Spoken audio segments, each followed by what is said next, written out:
because it's all about who preemptively read the jump and who has the answer to beat the jump. It's all about air-to-airs and who has the better grab game. And we're actually going to see it on FD, so we're going to remove any chases from platforms. Hbox started things off with a taunt and taking 15% for it, but it's going to be about it's all going to be about who has the better spacing, who has the better option control. And right there you see Hbox was looking for a grab out of shield, and majority of the time Ike is just going to stay airbound, so you have to try and catch them instead of going for those grabs.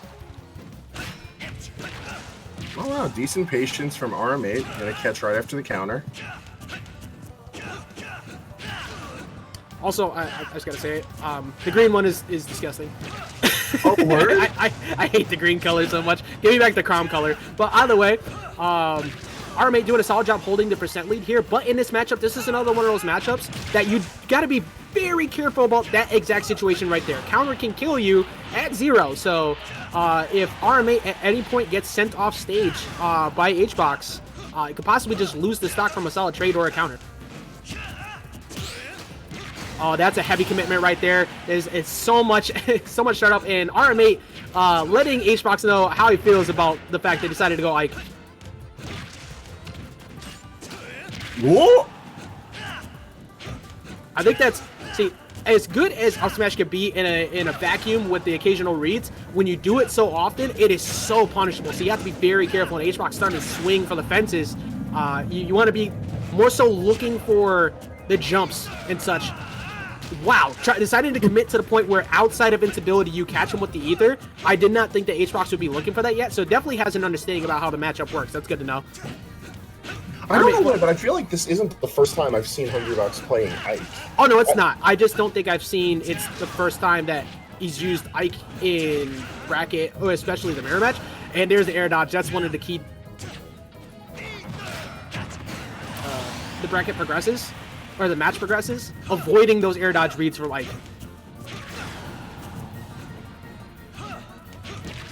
One thing I will point out though is that RM8's been doing an alright job of picking their landings. Oh yeah.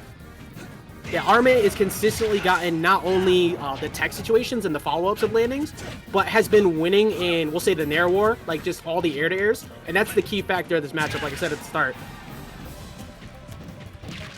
I just realized what song is playing. This is as soon as I heard the banjos, I was like, wait a minute. like you see these two, right? Like this feels like super anime type fight between these two right now, and you hear banjo going like wild in the background. That caused that extension of the Hurtbox after it was going to take it. So RM8 taking the first match of the Ike Ditto.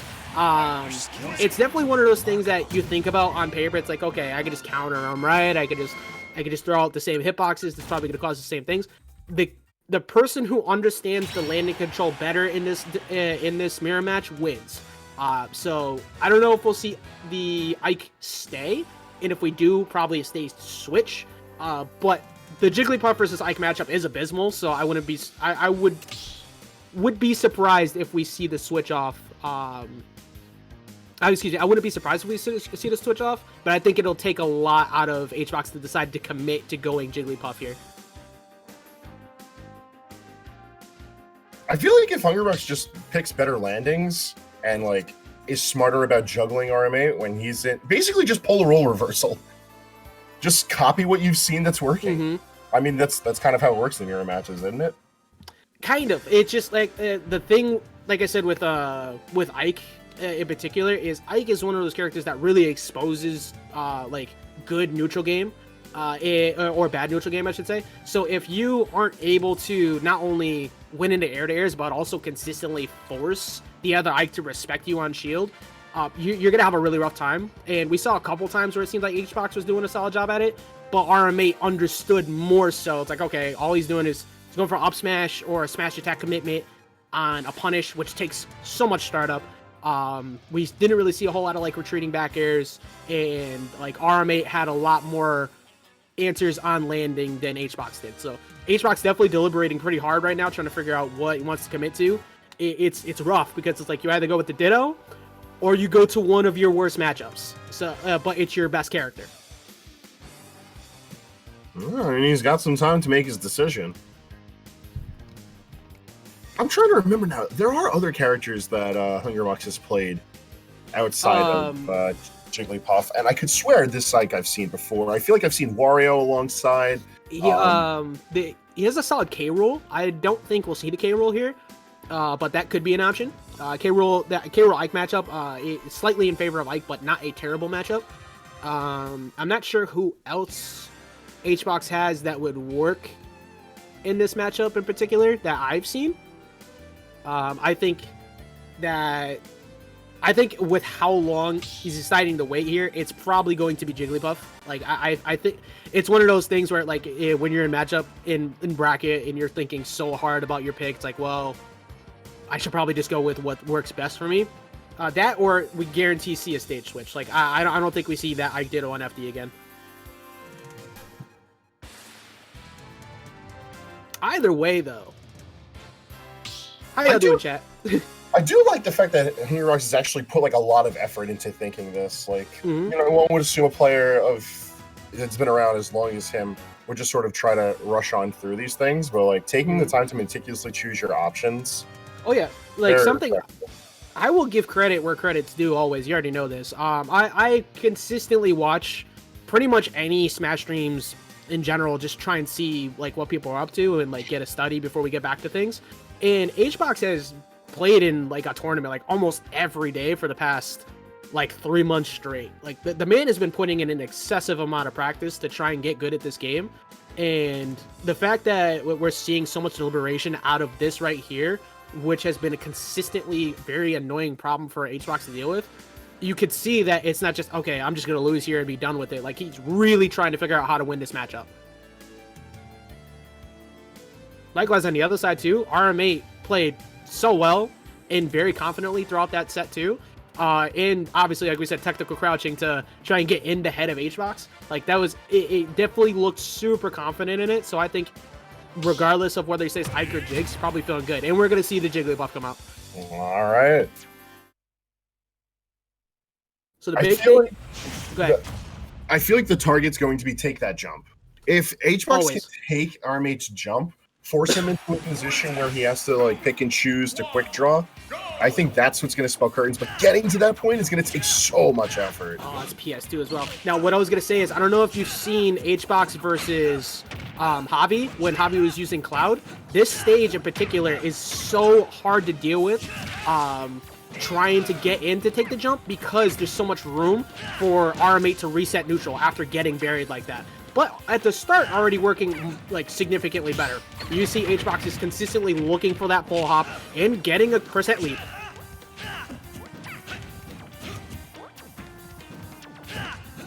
Just picking and choosing when to dive in through the Nair storm is what's super important for HBox too. You can't really afford to like pick an option where it's gonna be like, all right, I'll get this trade, or like, all right, I'll only get a little bit of damage. Like, he needs to either secure like a large amount of stage control or like a respectable amount of hits.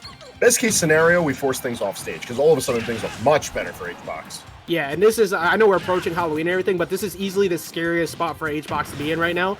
Even around 60% was already at kill percent. So you have to be so much more frightened of committing. Woo! But good job, anti-air up smash. That's not something I'm seeing a whole lot out of HBox when fighting this matchup, so definitely a much better option recognizing that. But the the Ether, even pre-patch, might have possibly killed there. So that is a very good spot for RM8, and you see already going with the teabags, trying to get in HBox's head. You might as well do what you can. There you go, good job catching with the pound, getting the full hop there. Now, does Jigglypuff have a move that can properly contest quick draw, or is RM8 just safe if he's got that? Like, yes and no. Like, you can contest it with fair, but if you're at like 50-ish or 60 at high percents, you're probably going to die from a trade, so you pretty much can only do it at low percents. But this is the best spot HBox can be in right here, but misses the back air. However, forced RM8 to go so low that didn't have the ability to recover, so solid job getting that, getting the edge guard there. You can see RM8 already, like, if you're RM8, you got to put, like, pedal to metal and fast now. Like, you got to start getting as many strings and get that kill early, so that way you don't have to worry so much about letting HBox get free trades and possibly kill you off stage.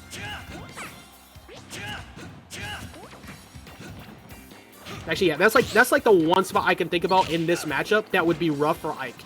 is when you're behind in a stock, HBox can now freely trade with you off stage and not care as much. And look at that, consistently catching these landing options and just throwing off stage over and over again. I mean, it's safe damage. It helps Hungrybox secure the lead. Like, he's almost lapped in percentage at this point. Dancing around with back air or trading as best as he can. Late hit of Nair has actually been the real saving grace for Hungrybox here. Yeah, HBox looking for, again, trying to look for one of these jumps out of the position. And RM8, it looks like either RM8 got pulled into the stage. I'm going to look at the Twitch stream to see this. Oh, no, okay, so RM8 decided just to side B off stage, just kind of done with that match there. But also, thank you for the most recent follow. I missed it. Thank Bleak again with Gamer. Thank you so much for that follow. But that was much better played by HBox there, and significantly better than the Ike. Not to, like, kind of throw the Ike in the trash or anything, but that didn't work. And PS2 actually worked out pretty well, considering that is one of Ike's best stages.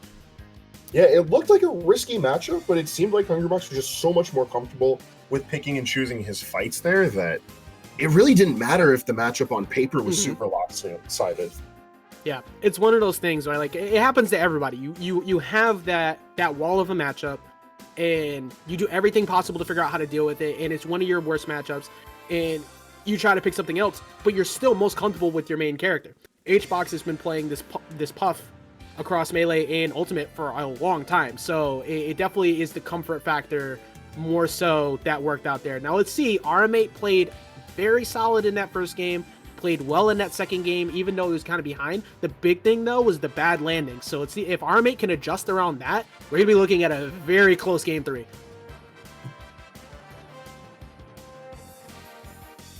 What stage do you think would be best for RM8 to bring us to? You said that PS2 is one of Ike's best stages.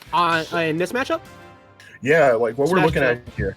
You're thinking Smashville? Yeah, Smashville is the best option in this matchup because you can camp around that center platform with Nair and also falling up airs, so it forces Jigglypuff to have to commit at you in a very confusing way. Even though it lets HBox stay in a bit more, you also don't have to chase Jigglypuff nearly as often. Outside of that, Battlefield kind of, but definitely. Even so, PS2 would work really well, but I think Smashville would be the best pick. But we're actually going to see the FD. Oh, interesting. Okay.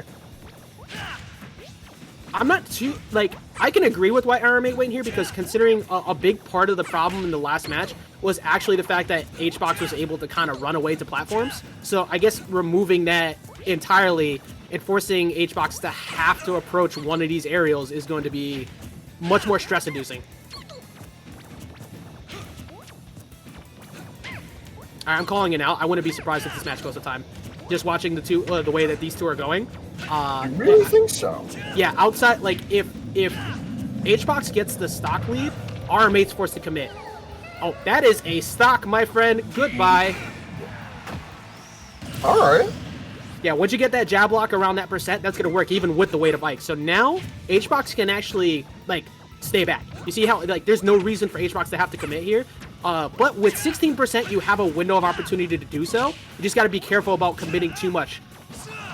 Oh, that was so smart. That was so smart. I love what he just did. Wow. Throwing out there, that is very similar to what happens in the Pikmin, the Olimar matchup. When you get a Pikmin attached to you, it forces the activation of side B. So that because of that air dodge through, it actually removed the ability for RM8 to get any further because RM8 already jumped. So there was no way the air dodge was able to get in at that point. You have to up B because you can't do anything other than that.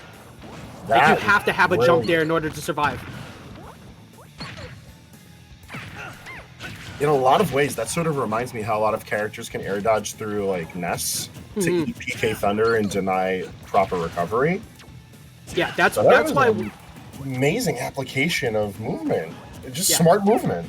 And the thing is, majority of the time, a lot of times, Ikes can reset with that jump backwards side B like you just saw. But in this matchup, you have to be so much smarter about it because of those situations. Now, obviously, it's already been shown, so RM8's going to be looking for that. But with the 2-stock lead currently up, this is looking very prime for HBox to take it. Oh, you know what? That's okay. That's worth it. Because at 63%, if that connects, you get the kill. You're already up 2 stocks. Now, the big thing is, do you control this pace? Because RM8 can easily kill Jigglypuff very early. He's only able to get like 2-piece combos, however, so the damage is going to be slow rolling.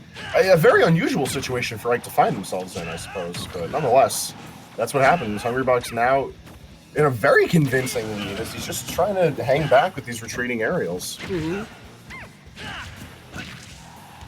So here we go, though. So again, even at 108%, if you're HBox, you want like you gotta play as smart as possible because you're pretty much at kill window percents around now for Ike, and you don't want to get this to a last stock. So that's why you see HBox is just looking for those jumps, throwing out those safe bears and staying back, trying to look for a trade there with a back air. Not gonna get it. Don't fall for it.